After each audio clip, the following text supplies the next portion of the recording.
Action! Hello, I am here with Merike Rademeyer. I can't roll my R's. So I need to ask the Lord to give me R rolling. It's not happened yet. And Merike is a teacher at Frontline Christian School in Johannesburg, South Africa. Yes.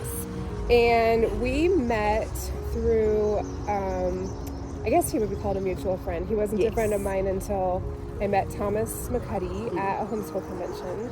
And then he saw Mad Society and immediately sent me to you. Yes. And I would say that he kind of like abandoned us at that point. Pretty much. Yes, okay. I think he'd be okay with me saying that. So he provided the apologetics curriculum for your private school. Yes. And that was something that you guys were looking for, filling some gaps within our own curriculum. Yes, okay. Yes. And then he knew you had the school had attempted some arts, but you would appreciate something different. Definitely. Okay. We've been talking over Zoom or WhatsApp phone calls. Yeah, from across the world. And we got to know each other a little bit. We did. But not like we have this week, because you have been graciously hosting us for a week, my husband and I. So who is Merike in a nutshell? So I didn't tell you I was going to ask you that question. You didn't. I had to surprise you with a couple of them. So in a nutshell, who is Merike? A person who loves the Lord, who tries to honor Him with everything she does, who seeks to follow His ways for her life. Who, when He says packs up and go, we will go. Yeah. And you have? I have. Yes. I have. So tell everybody a little bit about what you've done. So I born and raised in Pretoria, and I was given the opportunity about 3 years ago to come and teach apologetics here at Frontline Christian School for the students all the way from grade 1 up to now grade 12. And I packed up and moved away from friends and family. So it's about an hour away? It's an hour's drive away, yes. And you love your mom dearly. I have figured that out over the past we week. are a very close-knit family unit. Yes. So you have, but your education, I have. you have much. I do. I have been blessed. Yes, much education. I've got my bachelor's in education, which allows me to teach. I'm a licensed teacher in South Africa, as well as my bachelor's in theology, which allows me to teach the apologetics and the Bible study. And I'm currently working on my master's in Christian apologetics and theology through the Southern Evangelical Seminaries in North Carolina. What are your long-term personal goals? So my long-term personal goals would definitely include to have my PhD at one point. In no idea yet. You don't know whatsoever. Really? I really got no idea yet. I'm doing my master's because I felt the Lord said I should, and I'm hoping that somewhere along the journey He will provide me with a topic for my doctorate, and still deciding through which varsity I'm going to do that, either America or South Africa. But and then the long-term plans for the school is to eventually have the apologetics in the school so stable that we can plant a Bible college, a tertiary institution, where students can come and actually study theology. So that they would go from undergrad to a graduate program. Yes. So they could continue their education. Absolutely. I was able to observe some of the classes this week. I was surprised at how similar the private school here in Johannesburg is to the private schools in America. Like they're quite similar. Very similar. Oh, wow. But it sounds like both the public education and the homeschool is not that case. But But you're not involved with either one of those. No. Yeah. So Thomas wants to help the homeschool community. Yes. Can you see any ways though that I'm going back to the States, that people can contribute or even just pray like for the situation in South Africa? So definitely prayers. I think for our government schools it would be that, so they've essentially discarded God's word. And the teachers who are still standing on that and living it out, they are starting to face persecution for that. They are starting to be shunned from teaching. And from their roles, in spite of the impact that they have had on the students' lives. So definitely for grace for them for that. And I think also for wisdom for our government. Yeah. Because in our public schools, we've got classrooms of 35 to 40 kids for one teacher. And it's overwhelming. That's too much. It's way too much. for our school personally, it would be for growth for our school. We do have room to grow for more students to come in. My desire is so that they can know the word, that the right students would come then, that they would be able to be developed into the leaders that they can be. Yeah. And we do have a good homeschooling community, and they're starting to grow more and more. But our government wants to start and have control over what the students there even are taught, and that they're taught an effective curriculum. Yeah. So I think that there would also be a good balance. Yeah. Because I do think that just maintaining a good education and making sure that the parents are indeed doing that, Right. there's definitely value in that. Because not all of the homeschool families are doing necessarily what the students would have received at a school. Right.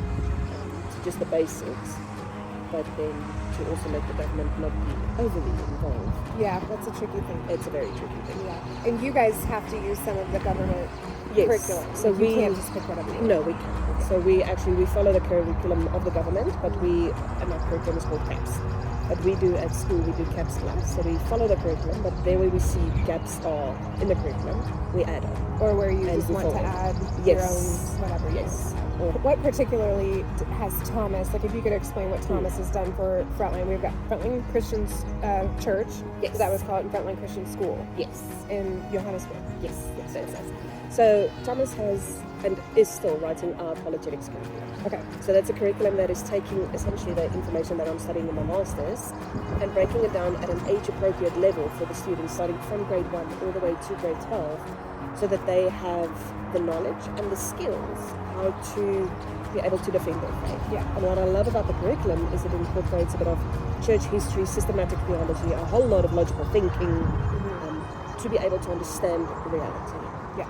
So he took Norman Geisler's 12 points of why Christianity is true and broke it down for us into 4 cornerstones. Okay. So our first cornerstone is we establish truth, that there is a thing as truth and what it is. Yes, true, yes. Truth is true and it's not negotiable. And there we go. Yes. And then we build on that Okay. in saying that there is a God and he can be known from the universe. Okay. So we follow the classical apologetics approach. Okay. And then after we've established that God exists and what kind of a God he is, simply by observing nature and the world around us. And the new covenant. And the new covenant. And then we go into the Bible. Ah, there it is, okay. Because the Bible is the word of God. Okay. And then we talk about the reliability of the Bible. Okay. And how we know we can trust what our Bible says. Okay. And then our last and final one, which is kind of our climax, is Jesus. Because the Bible has a whole lot to say about Jesus. Yes, it all points to him. It all goes back to Yeah. him. So we spend, in fact, a whole week at the end of the year just on the gospel. So that every child who goes through our classes will at some point have heard the gospel. Yeah. Preached to them And, for who and they're Jesus is. prepped, quite frankly, to then hear the gospel. All the way ready, mentally and emotionally, to understand what it means. Okay. I'm glad you explained that, because I think it's either misunderstood or not understood. Oh, so either people haven't been introduced to it, or it just sounds so like hoity-toity. Yes. You know, like I don't know. Like it's not just necessarily like, for me. It sounds old, but the Bible hasn't changed. It hasn't. And apologetics just means to be able to defend. To give reasons for what you believe and why you not believe in not in an aggressive way, but actually just like I know how to teach theater, yes. I'm allowed to confidently say absolutely. And that's not truth. But like you would learn anything. Yes. Basically you would study apologetics, so you would know it, and if you don't study it, and when people ask you questions about your faith, you're actually pretty good chance that if you haven't spent time on it, you don't know how to answer something. You won't know. Yes. So, and that's not okay if you want to be an expert at loving the artists that made us.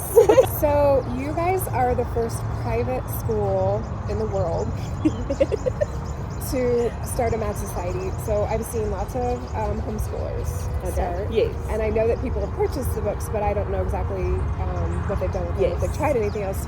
But for me, I wasn't exactly sure why I was coming here. Still working it out. Except that we got beautiful content yesterday for my next play on our safari with our very charismatic safari tour guide who loves hyenas. Oh, he loves them, Yes, and he gave me all my content for an entire play. So I will be writing that on these 17-hour flight back to the States. But you, this has been really neat because I don't know that I would have had this opportunity in the States because private schools, I mean, there are so many rules, Yes. and I probably could have asked someone, but I just the Lord just put me here to watch you guys do this. So we are going to be in contact. Yes. And I have been talking to you through Zoom, and I came here, introduced the kids to the play, and helped kind of launch things. But then it's your baby to run out further. It's yes, and it needs to match you. And I keep telling you that over and over and over, that if something stresses you out, you just don't do it. Yes. Because the kids need to be able to be creative. Why did you say yes to Mad Society? So we're at the schools, so generally most schools, they put on a production of some kind. And when I came to Frontline, I realized they did a variety show, which in and of itself is not bad. Yeah. But I think oftentimes with a variety show, I saw that specifically last year, a lot was left to the students, where they had to work out their own stuff without any guidance. Okay. And it was mostly just dancing. Talent. So it was more of a talent show. It was more of a talent show. Yeah. It was in fact called Frontline's Got Talent. Okay, yes. That sounds like a talent show, which is fine, but it does end up being a little more like a showcase of individual children as opposed to like a team sport, which is, And for me, it felt it didn't facilitate the family relationship that we actually stand for at Frontline. And last year our school went through some new management changes where we got a new principal, we got a new school management team. So there was a lot of changes, and many of us on the new management team, we do not know how to put on a play. Yeah, most people don't. We've got no. Like almost no people know how. And so that's why, I'm trying so hard. Like if I put the work in to make it just streamlined and, like you pick up the dummies book and you can do it. So it's okay. Everyone says that to me, like, I don't know what to do. And that helped a lot. So when Thomas gave me your book and I was able to go through it, I said that this is doable. It looks for me that I can take this and I can run with it. And when I went to the school management and I showed them, and they all got excited and they all felt like this was something we could do, as ill-equipped as we felt. Yeah. And as we still have got no idea further, but we feel that we've got a direction now to somehow. And I think one of the major things that also drew me to Matt was how to develop the leaders. Not just the learners, but to develop their leadership skills in their gifting abilities and to see them flourish. Yeah. That's one thing oftentimes in our schools that gets forgotten. I'm not sure if it's the same in the States. Oh yeah. But there's a lot of focus on performing academically. Yeah. And you have to perform there, or you have to perform in sports, and the rest of your creativity is kind of by the wayside. It is, You unlearn it eventually. By the time the kids get to high school, they unlearn how to be creative. Or they get so shy that they just refuse to use it. Yeah. Wow. Yeah, because that's a childlike. We want to keep that. Oh, absolutely. And I always say, like, every adult still needs creative outlets. Yes. And that scrolling, binge watching, and I have another one. That doesn't count as creativity. No, it doesn't. It kills it. So, part of the problem is funding. Yes. Always, which is, I'm pushing this as a ministry. I'm trying, to keep things not free because I want to actually pay for more missions in the future. But to keep it simple, and if you actually keep your production simple, you actually don't have to spend a lot of money. So if they can be creative and be innovative and inventive and all those fun words, then you can actually save a lot of money. So you guys are doing Neverland Unhooked, and so I taught all the kids how to be pirates today. There are a lot of questions for me that I was like, I'm not going to answer that. That's your coaches. They're going to do that. At this point for Mad Society as a small business, I'm still relying on a lot of feedback. Yes. I need feedback. I came to South Africa. Yes. You're going to have an amazing Mad Society. I can hardly wait to see. Thank you, Lord, for the internet, at least for the ability to share these awesome things. But do you see any potential for Mad Society in South Africa beyond Frontline? I do. And what would that mean?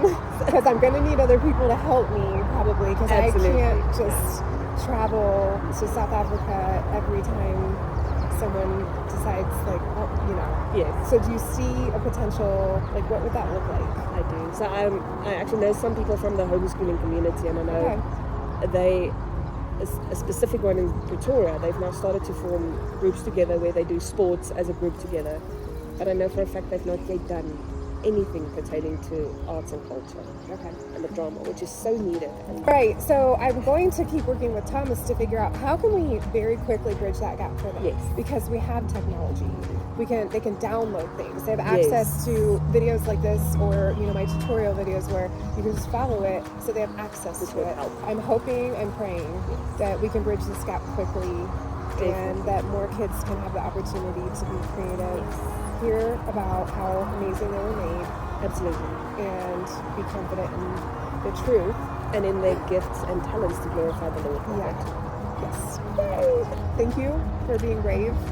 Thank you for remaining in a space where you're not always honored the way you could be, but you still have a servant's heart through all of this. You work hard. You put so many hours into what you do, and you teach at the church. I'm not sure that I know anyone who knows their Bible better than you, but you love it. You don't just know it, and you actually even make it funny, like comedy. Like your angle on it is it's so inviting. I know that the Lord has plans for you that you haven't conceived of yet. And I'm honored to be called your friend. So, yay!